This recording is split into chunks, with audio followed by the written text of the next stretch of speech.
ফুটবলের উন্নতির স্বার্থে ইতিমধ্যেই অনেকগুলি সিনথেটিক টার্ফ মাঠ তৈরি করা হয়েছে। খেলাধুলার মাধ্যমে ছোটবেলা থেকেই প্রতিযোগিতার মনোভাব গড়ে তোলা যায়। উমাকান্ত মিনি স্টেডিয়ামে ত্রিপুরা ফুটবল অ্যাসোসিয়েশন পরিচালিত রাখাল শিল্ড নকআউট ফুটবলের ফাইনাল ম্যাচের পুরস্কার বিতরণী অনুষ্ঠানে গতকাল একথা বলেন মুখ্যমন্ত্রী অধ্যাপক ডাক্তার মানিক সাহা। ফাইনাল ম্যাচে ফরওয়ার্ড ক্লাব 2-0 গোলে ব্লাডমাউথ ক্লাবকে পরাজিত করে চ্যাম্পিয়নের শিরোপা অর্জন করে। মুখ্যমন্ত্রী ফাইনাল ম্যাচের চ্যাম্পিয়ন এবং রানার্স উভয় দলের খেলোয়াড়দেরকে শুভেচ্ছা জানান।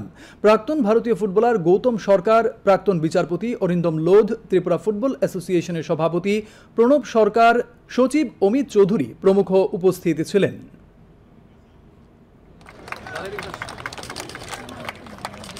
যদি আগামী প্রজন্মের যারা তাদের জন্য যদি আমরা সুযোগ সুবিধা না করতে পারি, তাহলে যে ফাউন্ডেশন যেটা হয় সেই ফাউন্ডেশন কোনো অবস্থায় সেটা অসম্পূর্ণ থাকবে। এটা অবশ্যই আমাদের করতে হবে।